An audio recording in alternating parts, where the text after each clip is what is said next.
8 տարի առաջ մեր երկրի ղեկավար դարձավ մի մարդ,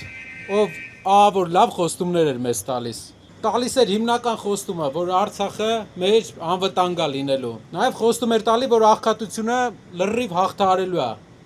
Խոստում էր տալի, որ աշխատավարձերն են շատ բարձրանալու։ Ինչ խոստում չէր տալի, ժողովուրդ ջան։ Ինչի մասին ասես խոստում տալիս էր։ Դրանից հետո տեղի ունեցան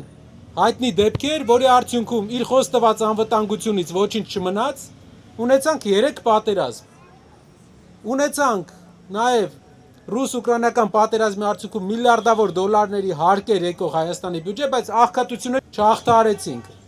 Ու 21 թվին մի անգամ էլ ինքը սկսեց խոստում տալ։ Ասեց, չէ, այս նախորդ 2 տարին, 3 տարին մի քիչ խնդրահարույց էր, բայց հիմա կուղեմ ամեն ինչ։ Ասեց աղքատությունը մի հատ է կհաղթահարեմ, Արցախի Հադրութի շրջանը հետ կբերեմ, հիշում եք երևի։ Աղքատությունը 8 տարում մեր հարևան երկրները 2 անգամ նվազեցրել են։ Մեր երկրում աղքատությունը նվազեց, հիմա եկել է նոր, 5 տարի հետո հիմա նոր է եկել, էլ է խոսք տալիս։ Հիմա էլ խոսքա տալիս, ասում է խաղաղություն է լինելու։ Բան կար, որ խոսք տվեց ու արեց, ժողովուրդ ջան։ Հիմա մենք գտնվում ենք Հայաստանի ու Երևանի արդյունաբերական կենտրոններից մեկում Շենգավիթ համայնքում, որ պատմականորեն Շենգավիթը Հայաստանի ու Երևանի գործարանների նշանակալի մասը այստեղ էր, ում ընտանիքի անդամներն են աշխատել, օրինակ Հայ Էլեկտրոյում։ Չարբախը ընդհանուր աշխատել է գործարանների վրա, որը ստեղծել է Հայաստանի հիմնական տնտեսական ակտիվությունը։ Բոլորի ծնողները, հարևաններն էլ դրա վրա են աշխատել։ Ու այդ գործարանները, որ կառուցվել են մեր ծնողները, մեր պապերը, հիմա եկել է մեր ժամանակը 50 տարի հետո։ Ինչ ենք անում մենք 50 տարի հետո։ Այս տարի մենք մեր երկրի ղեկավարը մի հատ որոշել է մի հատ լավ բան անի։ Բոլորիս վրա, բոլորի ընտանիքի վրա, մեր ձեր բոլորի անցած տարի վերցրել է $2500 վարկ։ Ամեն տարի բոլորի ընտանիքի վրա $2000 վարկ է վերցնում։ 1.7 միլիարդ դոլար վարկ է վերցրել։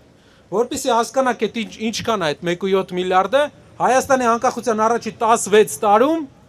1.6 միլիարդ դոլար էր վարկը։ 16 տարում այնքան վարկ չեն վերցրել, ինչքան այս հիմիկվա մեր ղեկավարը մի տարում։ Ինչ է սա նշանակում, որ ինչ խոսք են տալիս, չեն անում։ Մեզ պետք է մարդ, որ սովոր չի խաբելու։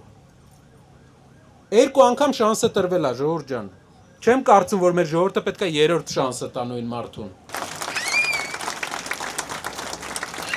1.7 միլիարդով, որ իրանք պարտք են վերցրել,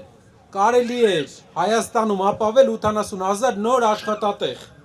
Մեր այս շրջանները, Երևանի կողքի արդյունաբերական շրջանները, մենք կարող էինք 80,000 մարդ մի տարում կարող էր աշխատանք ունենալ։ Պետք է երկրի ճանապարհը այդպես լինի։ Գնանք ոչ թե պարտք վերցնենք,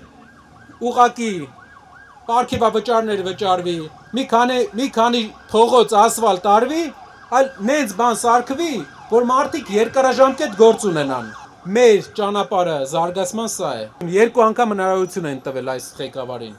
Եկեք 3-րդ անգամ էլ չտանք այդ հնարավորությունը, որովհետև նորություն չի ասելու մեզ։